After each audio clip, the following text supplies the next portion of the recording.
Hi, everyone. It's such a pleasure to be here today. Just give me a second to share my screen.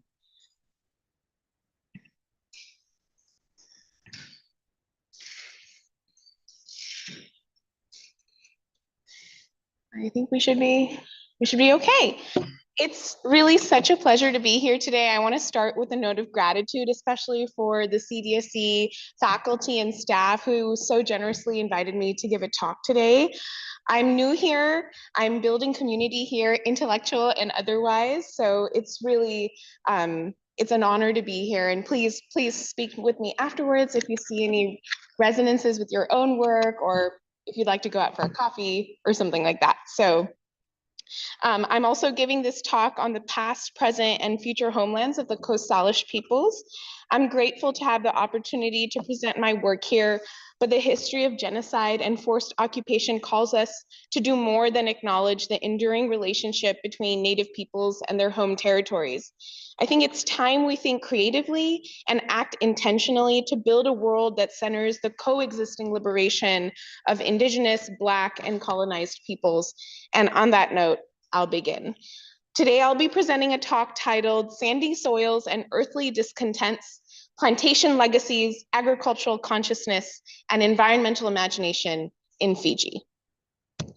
It had been a long week at the Singatoka Sand Dunes National Park, where I served as a project consultant for a climate change intervention project funded by the International Union for the Conservation of Nature.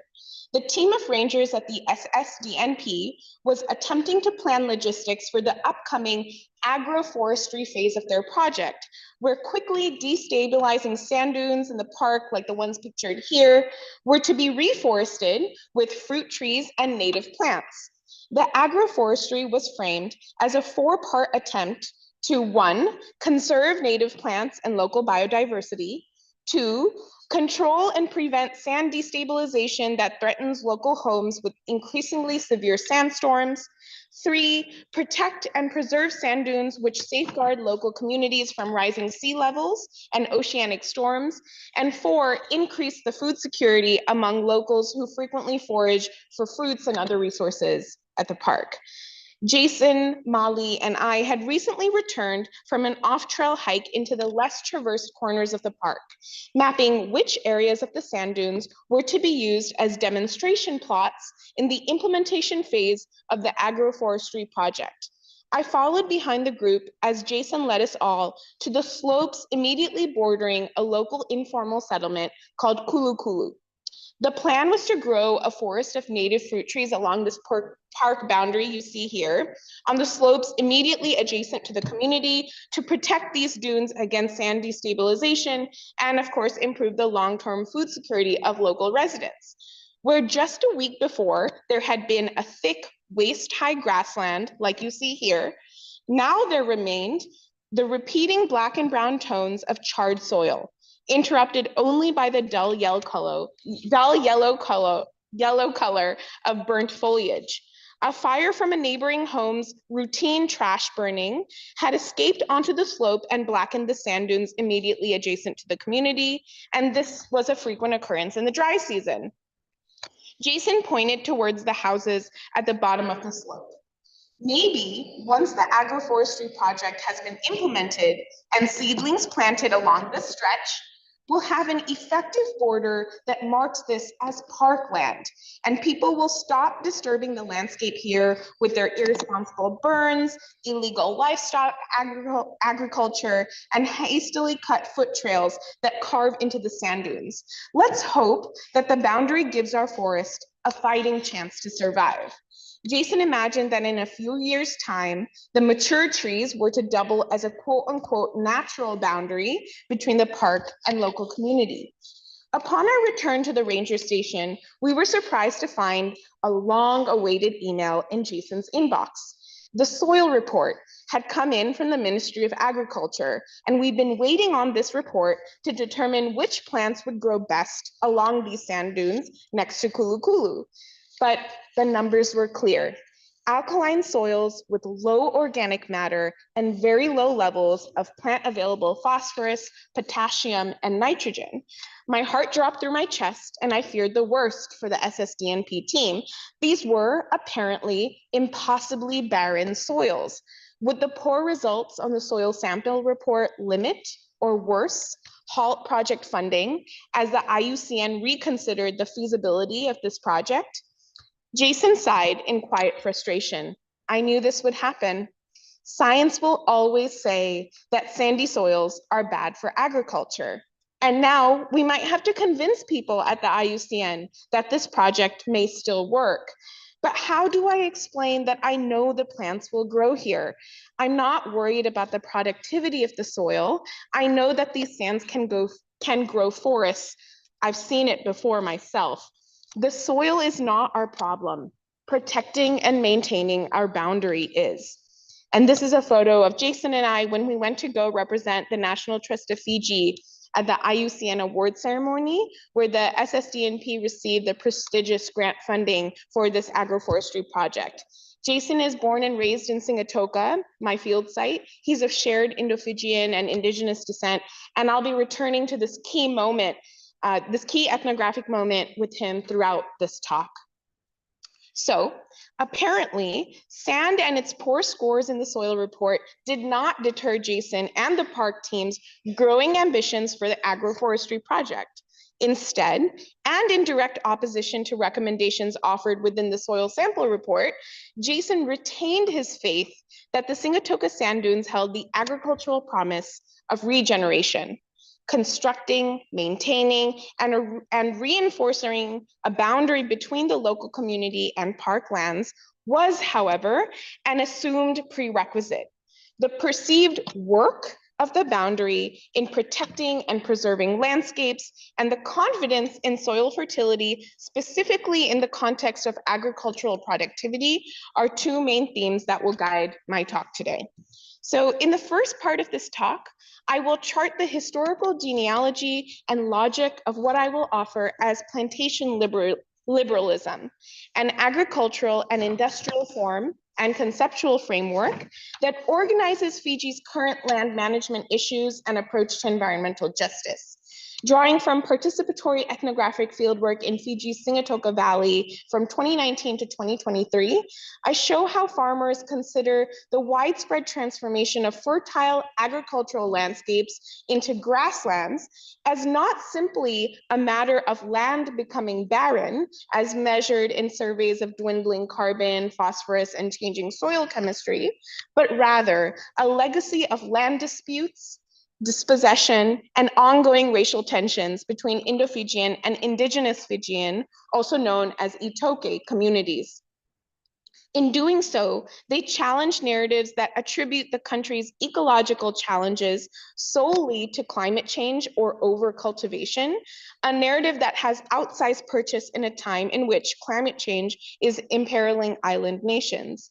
I outlined the historical plantation context of racialized land use policies and post-indenture land allotment for Indian laborers and their Indo-Fijian descendants, which produced and continues to influence a neoliberal logic that ties land stewardship to land proprietorship, closely linking the properties of land to the way that land becomes property. To call this a plantation liberalism firmly situates land, indigeneity, and race in relation to land as bounded properties, disclosing multiple ways of speaking to the histories and futures of indigeneity and indenture in Fiji. By examining the historical context of the sugarcane industry's rise and fall, the afterlives of plantation infrastructures, and the ongoing struggle for land claims and access steeped in Indigenous ethno-nationalist discourse, we can understand how land becomes a contested political space that shapes local approaches to environmental challenges and land management practices. Jason's confidence in the sandy soil's ability to bloom frames the second part of this talk, where I critically examine and propose the concept of agricultural consciousness, a Fijian habitus that encapsulates the shared local belief in the enduring fertility of the soil as a safeguard against environmental, political, or social crisis. While challenging Western narratives of the Pacific as isolated, vulnerable, and barren, agricultural consciousness also produces a distinctive rhetoric of Fijian self-sufficiency, rooted in the resurgence of indigenous ecological knowledge, traditional farming methods, and local resourcefulness with found and foraged organic materials. Drawing from scholarship that theorizes resilience as a site for gestating new visions of post-colonial recovery, I argue that discourse about Fijian self-sufficiency as a counterpoint to Western capitalism and exploitation is a dynamic social force that bridges Indo-Fijian and Itoki communities in imagining shared environmental and political futures. And I'll end my talk with a brief discussion of my larger book project. So this is as good a time as any to situate Fiji in a broader geographical context. So this is Fiji in the, oh, sorry, I was running one behind. So this is Fiji in the middle of the South Pacific Ocean at a point of triangulation between New Zealand and Australia. Fiji has two main islands, Viti Levu and Vanua Levu. Viti Levu is the main island and holds over 80% of the country's population. And my field site, Singatoka, is on Viti Levu, and it's halfway between the tourist hub of Nandi, which is at 9 o'clock on Viti Levu, and Suva, which is at around 5 o'clock on Viti Levu.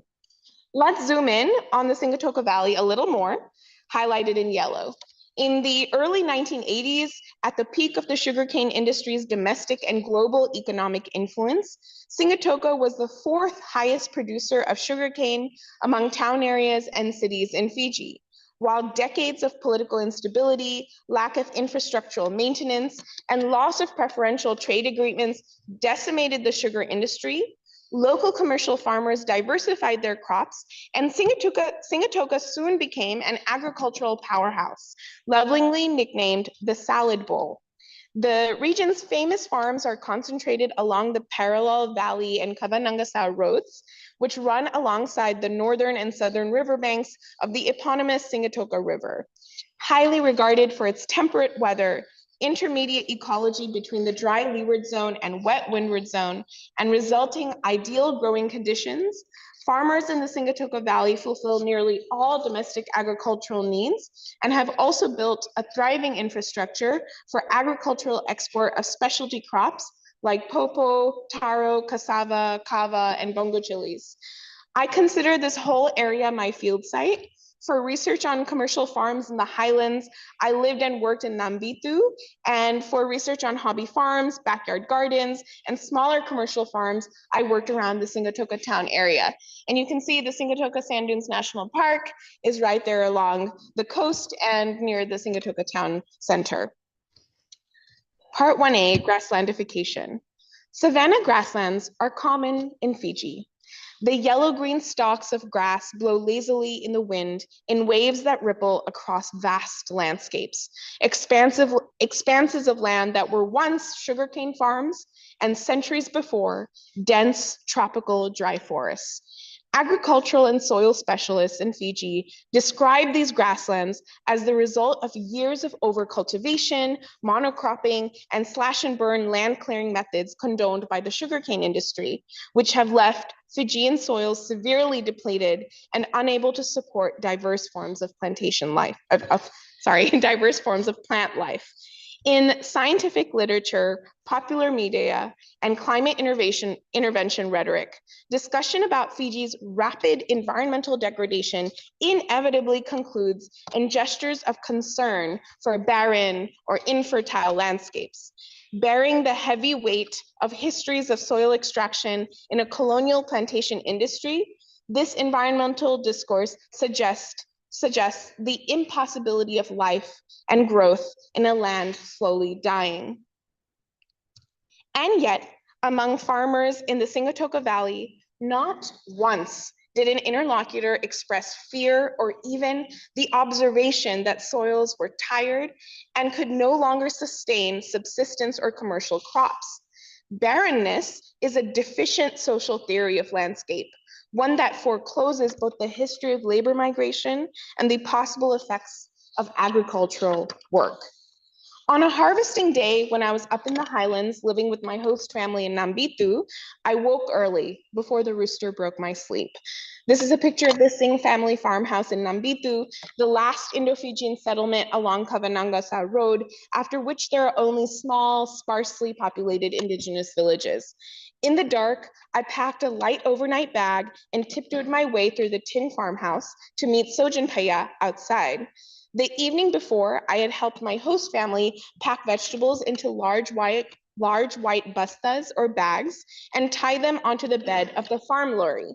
This morning, we were going to make the trek down to Singatoka and then onwards to Suva, the capital, to sell yesterday's harvest. Dawn broke as Sojin and I descended from the highlands. As we neared town, I could only see grass on my left and right hand sides, and sometimes the blur of a dilapidated building.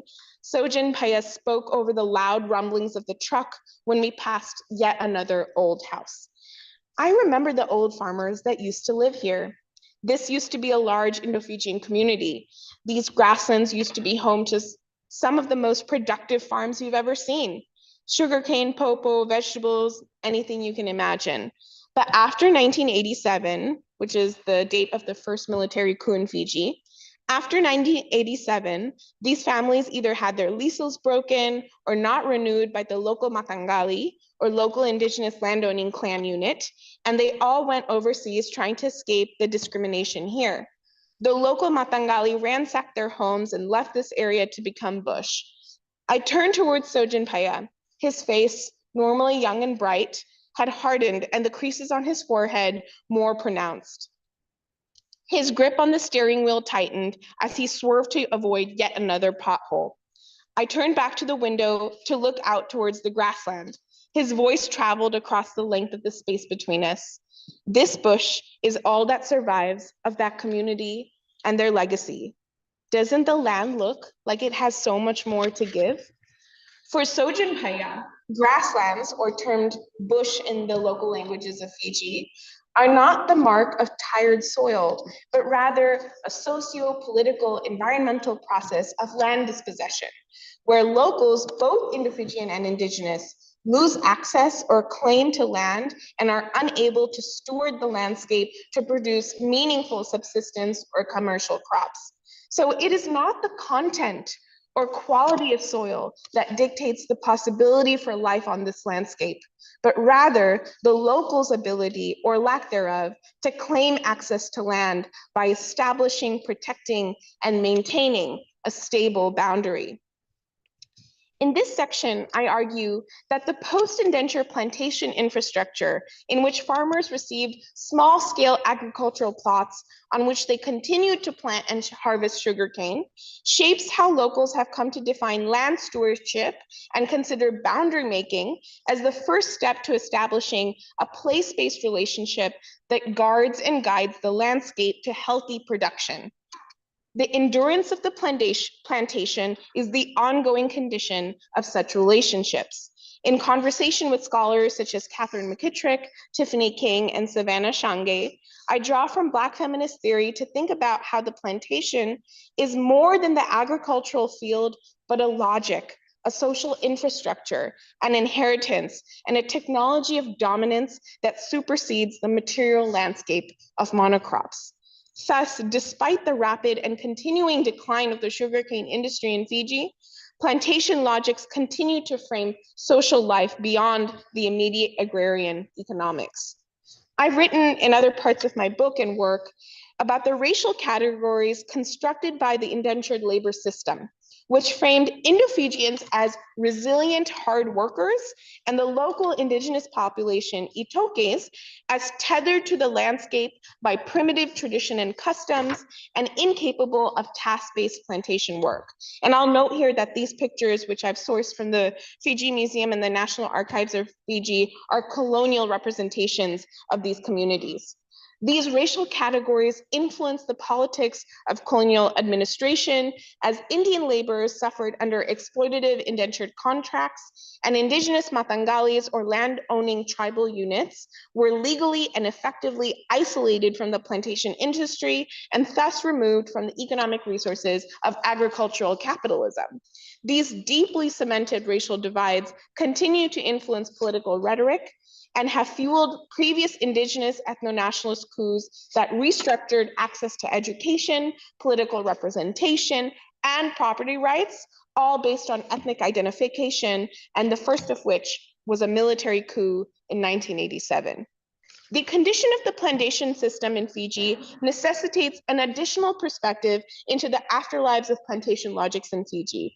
At the end of a 5 to 10-year indentured contract, Indian laborers who first began arriving in Fiji in 1879 were offered 49 to 99-year leases by the Colonial Sugar Refining Company to grow sugarcane. This resulted in the eventual dissolution of large-scale monocrop plantations into individually held small-scale farms where ex-indentured laborers and their families grew sugarcane for their previous employers. Due to a clause in Fiji's 1874 deed of cession, approximately 87% of land in Fiji was and remains within the ownership of Matangalis. Indo-Fijians, therefore, can only claim access to land via crown land or state-sponsored leases, Matangali leases, plots of land leased to Indo-Fijians by indigenous villages, or freehold land purchase, an extremely rare option as freehold land is limited in quantity and exorbitantly priced due to its value for the tourism industry. Crown leases are subject to the volatile state leadership and structure in Fiji, which has suffered 4 military and civilian coups in the last 40 years and only just completed its first successful democratically elected change in government in 2022. Matangali leases are considered even more insecure and vulnerable to loss during times of heightened racial tension between Itokes and Indo-Fijians, usually during election seasons. And so thus, the 1874 deed of cession and colonial plantation logics created a land allotment system that defined personhood and ethnicity by relation to land as property. Those who had access to land within their Matangali or land-owning family units were indigenous, and this distinctive trait of indigeneity grew to have such importance in social rhetoric about ethnicity and national belonging that indigenous Fijians are now referred to as Itoke, which literally translates to land owners. Those who leased land, either from the state, local Matangalis, or freehold landowners, and were effectively disallowed any legal claims to own land, were ex-indentured laborers and their descendants, contemporary Indo-Fijians. The plantation infrastructure of parceling land into small-scale sugarcane farms on temporary land leases placed land claims as the central axis by which all Fijians imagined and continue to imagine racial and ethnic identity, political representation, and economic prosperity. That is, the plantation as a spatial, legal, and environmental form also structures the form of and impasses of Fijian racial politics. Establishing a claim to land through defining the boundaries of land ownership or lease structure thus becomes the primary concern of those attempting to imagine possible futures in Fiji. So in reverse, this means that the landscape itself is an empty signifier until it can be corralled and plotted into property lines and defined in ownership or lease to a specific person or group, at which time it can become a place. Liberal notions of proprietorship then organize the ideals of land stewardship. One can care for land when it falls within the boundaries of one's own property, making it a claimed space or place. For Sojintaya and other interlocutors, grasslands represent land that has fallen out of stewardship, places that bear the mark of previous cultivation, but suffered the continued loss of care after boundaries were bitterly disputed, people violently uprooted, and farmers removed from their homes. These are landscapes whose visual ecology can be read as a signal of Indo-Fijian dispossession. Both the plantation and its enduring aftermath. The fertility and productivity of the soil is a relational rather than quantitative measurement. Land grows well when it has been claimed and can be cared for without fear of loss or abandonment. Drawing from Elisa Paredes's conceptual framework of plantation liberalism, defined as the fraught political inheritance that both galvanizes modes of corporate social violence and legal procedure, and simultaneously and contentiously shapes the contours of social, environment, and agrarian justice, I argue that the plantation infrastructure of post-indenture land distribution is not only a source of racialized antagonism between Indo-Fijian and Itoke communities, but also a conceptual apparatus for environmental justice that redefines landscape stewardship and management along liberal logics of fixed boundaries, containment, and property-defined personhood. So let's return to the Sigatoka sand dunes at the edge of park property, where hastily built homes of tin lie dangerously close to quickly eroding sand dunes. During the wet season, heavy rains pull sand from hills into piles in their backyards. In the dry season, ferocious night winds create blistering sandstorms that leave homes almost buried in sand. Before the sand dunes became a park, the small Indo-Fijian informal settlement had claimed the area that has now become the visitor center. When the park boundaries were established in 1988 and this community was to be displaced, the local charitable Lions Club of Sigatoka sponsored homes for this community in neighboring Kulukulu along the border of the sand dunes. At the time, Kulukulu was home to 12 sugarcane farms and several peanut farms. Since then, Kulukulu has experienced a rapid increase in population as displaced farmers move to urban or semi-urban locations in search of economic alternatives to the dying sugarcane industry. The rapid population growth through the 1990s fueled the informal economy of undocumented land lease trades, and many Kulukulu residents now live in close proximity to the destabilizing sand dunes of the park without access to legal deeds, electricity, or other basic services. The park and local residents have a fragile, turbulent relationship with one another, which Jason alludes to in his assurance that a forest border or a reimposition of the spatial form of the plantation will lead to the ecological regeneration of dunes as agricultural land. Locals in Kulukulu carve rough trails into parklands for easy access to forests for foraging and firewood collection, to the grasslands for livestock grazing, to dunes for sand mining, and to the ocean for fishing and boating, while park rangers lament the destruction of the sand dunes ecosystem as such frequent and intensive human activity disrupts the process of forest regrowth and dune restabilization. Sometimes a lone wild sugarcane stalk pokes through the sand, reminding local residents of the history of sugarcane farming in the area and a time before sandstorms, dune erosion, and the anxious desperation for a place to call home. Years of unceremonious displacements of Indo-Fijian communities, the dissolution of local sugarcane farms due to the expiration and disruption of land leases, rapid population growth, and the resulting rise in informal and insecure land lease agreements and illegal livestock grazing and sand mining activities have led to the spread of grassland areas along the southern edge of the Sigatoka Sand Dunes National Park.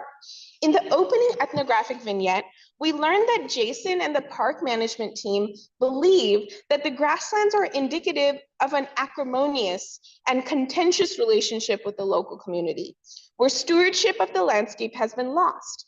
While the grassland areas technically fall within park lands, the lack of physical boundary and proximity to the Kulukulu neighborhood means that these hills become disputed territory and are immediately vulnerable to exploitation. Like Sojin Paya, Jason believes that grasslands are the symptom of a broken relation to the landscape where no one or no community can stake protective claim to a place. Thus, even in a government project branded specifically as a climate change intervention initiative, constructing and establishing a boundary around parklands is considered the primary prerequisite for successful agricultural development and reforestation. In light of the poor soil scores in the agroforestry demonstration plot, conventional environmental conservation logic would have considered soil fertility as the primary constraint in restoring biodiverse flora to the unique tropical dry forest ecosystem of this park. Yet, inside closed doors and in hushed tones, local project leaders scoffed at the assumption that soil scores determined the fertility, capacity, or possibility for vegetative growth. Soil is not the problem. The inability to stake and protect claims to land is. If the only constraint on vegetation development or diverse botanical growth is establishing stable claims to land, then the starting assumption is that life is always abundant in Fiji, simmering in the soil just beneath the surface. The plantation as a logic is a vexed condition to project this imagination of abundance. For many of my interlocutors, the viability and capacity of the landscape is often interchangeable with rhetoric about agricultural productivity and successful crop cultivation. So thus, while the liberal logic of land ownership and access so clearly delineates the politicized differences between Indo-Fijian and Itoke histories, representation, and national belonging, a common faith in the continued fertility of the landscape produces a shared agricultural consciousness outside of agonistic ethnic accounting in the face of environmental, political, and economic crisis. I observed this most clearly in Singatoka's response to COVID-19 quarantine regulations and Fiji's economic isolation caused by the collapse of global supply chain and trade networks and the tourism industry. When I returned to Fiji in February 2022, barely 2 months after Fiji finally and hesitantly opened its borders during the COVID-19 pandemic, Singatoka was unrecognizable. Along Queens Highway, stretching between Nandi and Suva, barely a hill remained covered in bush or grassland like before. Instead, I saw dirt-colored, almost bald landscapes with lines of seedlings stretching into the horizon. Prior to the pandemic, Singatoka's farming industry was concentrated in medium or large commercial farms in the Singatoka Valley, and most urban or peri-urban residents near Singatoka town preferred to work in the local tourism industry. But now, resort workers in uniform were few and far between, and most remained hesitant to rejoin their workplaces once the tourism industry slowly restarted operations. Instead, backyard gardens burst with the vibrant colors of local favorite vegetables and greens. There was a faint hum in the air, neighbors trading tips, tricks, and stories of how to grow subsistence crops in the backyard at maximum efficiency, friends excitedly smuggling seeds through biosecurity at Nandi Airport. Everyone, everywhere, both Itoke and Indo-Fijian, was a farmer, either reclaiming an identity lost to time, reconnecting and returning to families still living on farmlands far up in the valley, or reinventing themselves in response to pandemic pressures.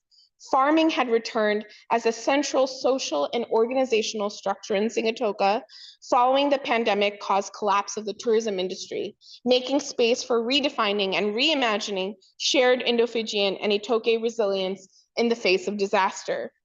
In newspapers and political speeches throughout and immediately following COVID, discourse about small-scale and subsistence farming became the brick and mortar of a national identity centered in themes of sustainability and self-sufficiency. Drawing on seminal Pacific Studies scholarship by Apeli Hau'ofa, Vilasoni Hereniko, Sudesh Mishra, and others, I argue that this focus on self-sufficiency stems from and reproduces a distinctively anti-West national identity rooted in post-colonial solidarity between and with Pacific communities, often derogatorily assumed to be primitive, isolated, or inconsequential in global politics. So again, we must return to the agroforestry project site at the Singatoka Sand Dunes National Park, a vista point for tourists and resorts along the Coral Coast, and the National Trust of Fiji's largest and most profitable national park. The SSDNP's marketing strategy relies heavily on the image and fantasies of sand. For most of us, sand evokes something like what we see on the screen today. Clear blue waters that stretch into the horizon, white soft sands, and quite often emptiness. Rarely do we see images of a beach in the South Pacific filled with people, livestock, or even litter, or even green biodiversity, because sand is the ultimate isolationist fantasy. Sand is a fetish of barrenness and a marketing ploy that brings billions of tourism dollars and foreign aid for climate change intervention programs to South Pacific island nations like Fiji. So reframing the sand dunes as a site of environmental promise and agricultural capacity reverses this narrative of desolation and instead positions Sigatoka, and by proxy Fiji, as an independent nation state supported by the resources of an arable landscape. Building on Yarimar Bonia's scholarship in this area, I explore how neoliberal calls for self-reliance converge with anti-colonial projects, where narratives of resilience are, quote, actually a period of gestation, a state of emergence, the dawn of a new political future, unquote. At community planning meetings where representatives from local villages and settlements gathered at the park offices to discuss their vision for the agroforestry project, I heard the constant refrains. While the West scrounged for toilet paper and canned food, we ate fresh picked vegetables and fruits of the day. While the West struggled to source the materials for their daily tasks, we built and crafted our household items by foraging local plants. While the West sat silently in their homes, in fear of themselves and their neighbors, we found strength and healing in the medicine of our forests. Both Indo-Fijian and Itoke interlocutors rhetorize the agricultural promise of the landscape to imagine a resilient and good life, especially framed in opposition to the materialism, consumerism, and detachment of the strawman West. The resurgence of indigenous and traditional farming methods, including seasonal planting, mixed cropping, and foraging practices, and the narratives of agricultural promise tied to Fiji's high island physical geography and its density of arable landscapes together produce a distinctively anti-West national agrarian identity shared by both my Indo-Fijian and Itoke interlocutors. In Sigatoka, environmental futures are already envisioned, with planting lines stretching towards the horizon, etched onto the landscape. The cadence and rhythm of farming seasons, the sweet smell of moist soil after heavy rains, the humid heat that accelerates vegetation growth from sand dunes to backyard gardens, as well as ecological surveys that pit designations of poor soil quality with Fijian determinations to make land arable. This farmscape enables a reimagining of who and what Fiji is and can be. There is a dynamic tension or paradox at play here. Liberal plantation logics of land proprietorship continue to shape the contours of land stewardship along divisive racial lines, while local confidence in the fertility of Fijian soils produces a shared agricultural consciousness and collective feeling of resilience in the face of environmental and political crisis. This resilience is not a heroic feature of a marginalized population, but rather the day-to-day practice through which understandings of landscape, history, and work become the raw material through which a divisive ethnic politics and fixed understandings of the landscape are negotiated into notions of land and ethnicity that departs from the common sense of Fijian racial politics. So in other words, to be indigenous is to own land, and to be Indo-Fijian is to lease land. But to be Fijian, a nationalist identity rooted in both plantation history and traditional ecological knowledge, is to coax life from the ground and live plentifully off of and with its bounty. The conceptual framework of the Fijian farmscape holds these tensions and paradoxes in a place of expanding relational possibilities between Itoke indigenous and Indo-Fijians that reimagines Fijian identity outside of categorical and agonistic ethnic accounting. As both Indo-Fijians and Itokes think with agriculture to imagine environmental futures, they produce a shared local identity that challenges the ethno-nationalist assumptions of who and what can belong in Fiji. In my larger book project, I investigate how Indo-Fijians, whose ancestors arrived en masse as indentured laborers to work on sugarcane plantations, remember plantation histories and reimagine agricultural labor to construct a non-settler local identity. Through multiple government coups and violent anti-Indian discourse, Indigenous politics in Fiji has repeatedly attempted to render Indo-Fijians alien to lands they consider home. Drawing from ethnographic research among farmers across the Singatoka Valley and town areas, I demonstrate how Indo-Fijians narrativize farm work as concurrent projects of nation building, heritage and traditional knowledge preservation, and environmental protection. Thus, Indo-Fijian farmers simultaneously mirror and challenge indigeneity to protest the exclusivity of acceptance in and representation of Fiji today.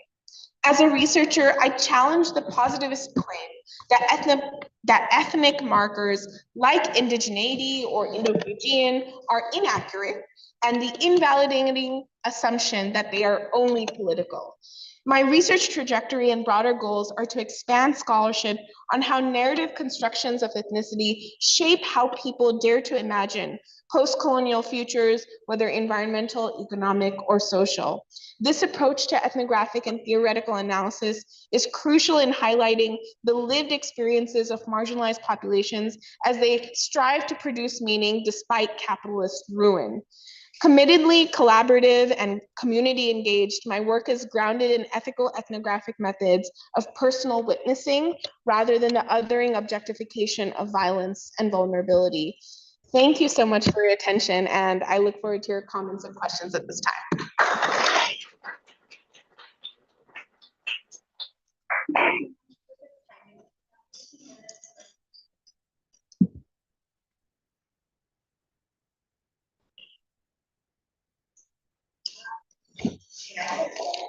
Yeah. Thank you for the presentation. I have to admit that I don't know much about Fiji, so I'm right at background. But it strikes me, I don't know that I've heard a presentation or a piece where the argument about indigeneity isn't really about how indigenous groups are struggling for access to sovereignty over land in relation to nation state. And so am I understanding this correctly, that we're talking about an immigrant who is, you're talking about the claims that they're making to land and the struggle that they have in response to indigenous sovereignty over land? I'm curious how that fits into like other conversations around immigrants having access to rights. And do you see what I'm saying? There's almost like a different literature that I would imagine this to be in conversation with, but also that literature is very Western-centric, very south-north migration biased. And so I guess I'm curious how those two things come together. Does making that comparison bring anything else out here? Or have you gotten, what kinds of conversations have you had around discussing indigeneity in this way, which seems so different than most of the literature that I'm familiar with? Yeah, thank you so much for that question. So the way that, so indigeneity as a political project in Fiji completely transformed with the 1987 military coup, in which they put into place a constitution that I mentioned earlier, delineated rights of citizenship by race. So who gets to be indigenous determined who gets what kinds of rights to education, healthcare, basic citizenship things. So at that time, the claims to indigeneity became related to how you identify yourself with your Matangali. However, for both Indo-Fijian and for Itokes or indigenous Fijians in Fiji, the plantation was the crux of how the Matangali distinction was made. So for example, oh yeah. Let's see where we are. Yes. This is it. So yeah, so the Matangali is a traditional family land-owning clan unit. Matangalis are, they move, they migrate, they disperse. They're not tied to land in any specific kind of way. However, when the Colonial Sugar Refining Company came in and needed to plot out land for plantations, they tied Matangalis to specific plots. And you can, as an Indigenous person, I have access to own land, but only through communal property defining, only land that's communally defined as ownership through my Matangali.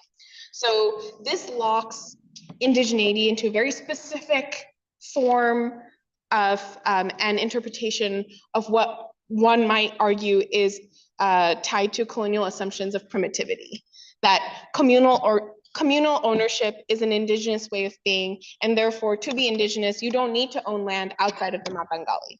So fast forward 100 and 150 years, you have Indigenous people who are living and have access to land through Matangalis. But let's say I want to move to the city because I want a boarding school education. I want to go to college. I want to migrate, or I want to do anything outside of my rural Matangali in the Highland village. I have no access to own land because all of a sudden I'm in the same position as the Indo-Fijian, which is there's no freehold land to buy, and I don't have the capital because I was totally divorced from any kind of resources that were made through plantation and agricultural capitalism.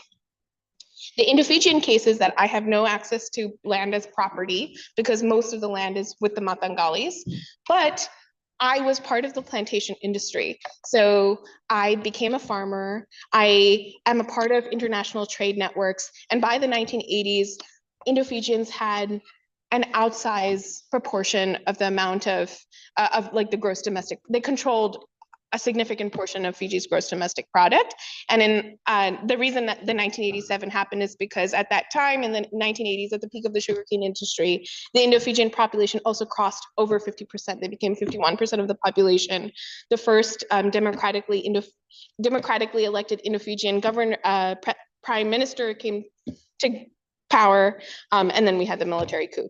So colonial administration of plantation infrastructures creates these racial identifications of Indigenous tied to Matangali and the Indo-Fijian tied to a leasing structure, which is bad for everyone because it locks indigeneity in an idea of primitivity and that land ownership can only be communal, and the opposite for Indo-Fijians.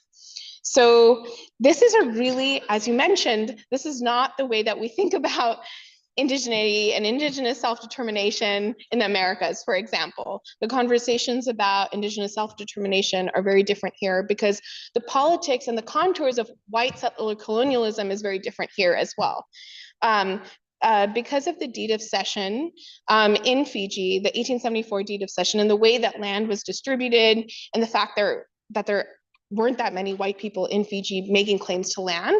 There were white overseers of plantations who then gave land to Indo-Fijians in these small scale agricultural agricultural allotments.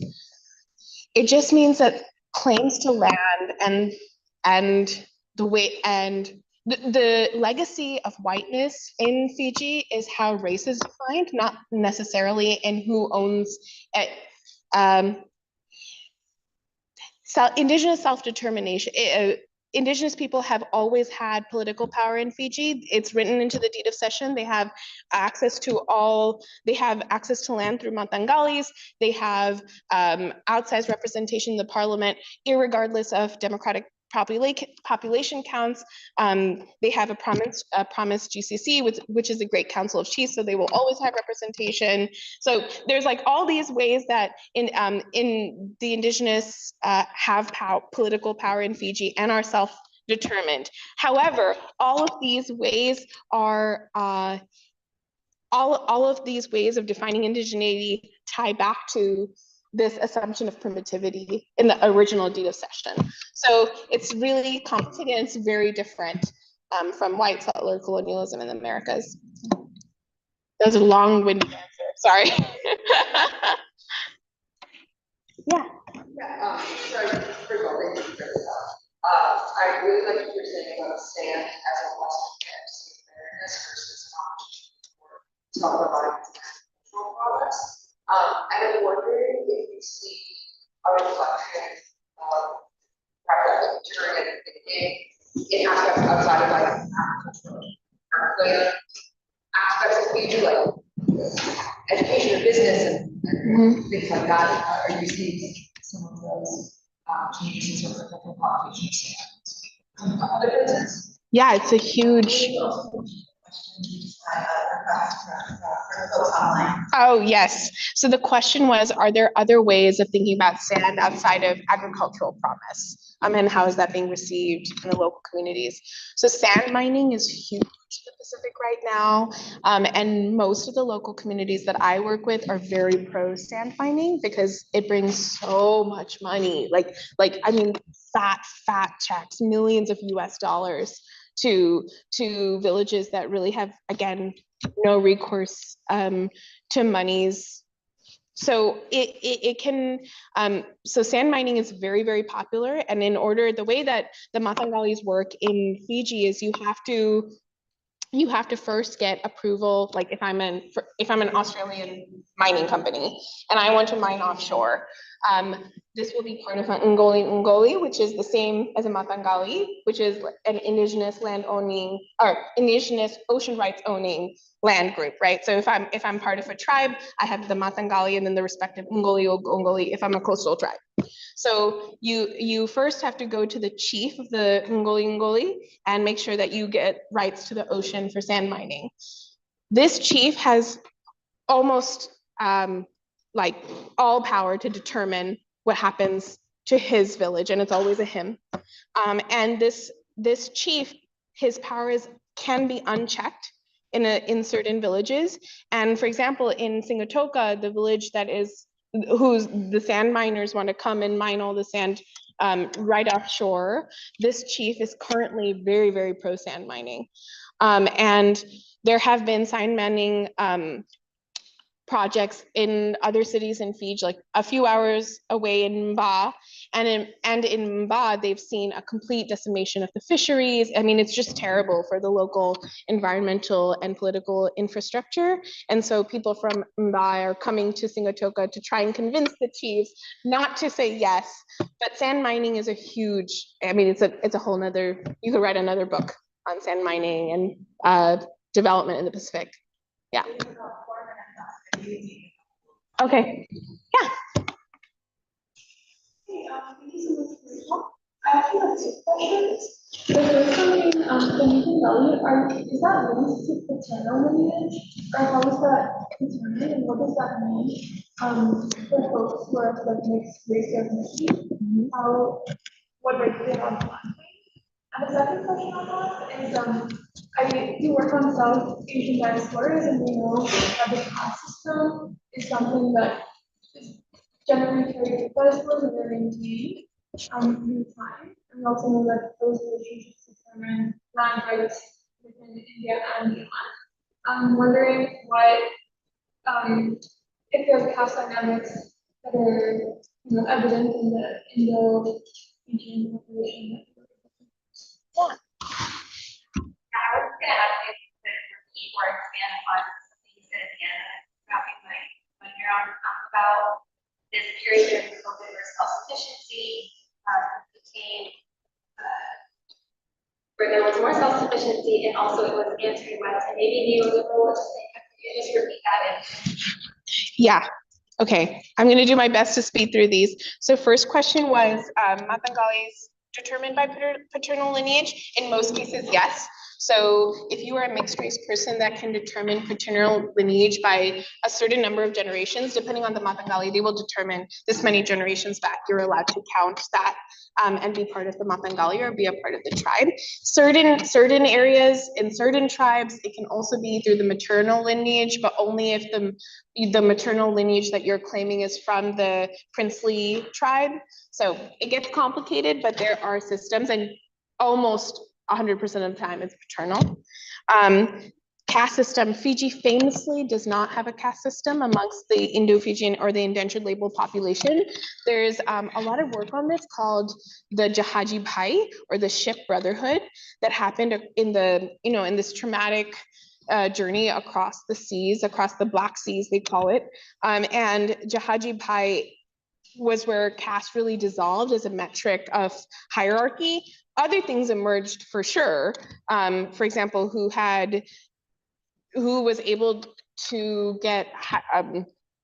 build more capital as quickly as possible after their indentured contract, right? You start to get class hierarchies, but caste really falls away as a metric of hierarchy.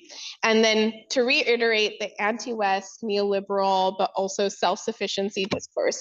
So self-sufficiency as an idea is definitely rooted in neoliberalism. There's this idea of individuality and building capital that is tied to resourcefulness as an idea.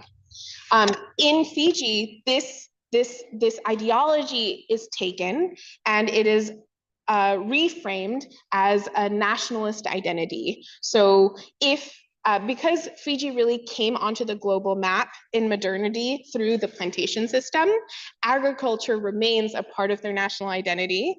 And it is also what saved them during COVID, right? Because they have these arable landscapes. They're not like coral atolls like Kiribati or Niue that really suffered from the loss of global trade networks because they don't have as much arable landscapes. Fiji is a high island, so they have access to land. They used it well. They stayed alive during COVID. I'm paraphrasing the national rhetoric. So agriculture is part of the national identity. They stayed tied to it during COVID. They reframe that as a kind of this self-sufficiency, this resourcefulness that is anti-West. But I speak to the kind of paradox of the fact that it's both anti-West, but then it's also neoliberal. So, yeah. Thank you so much. If you will all join me in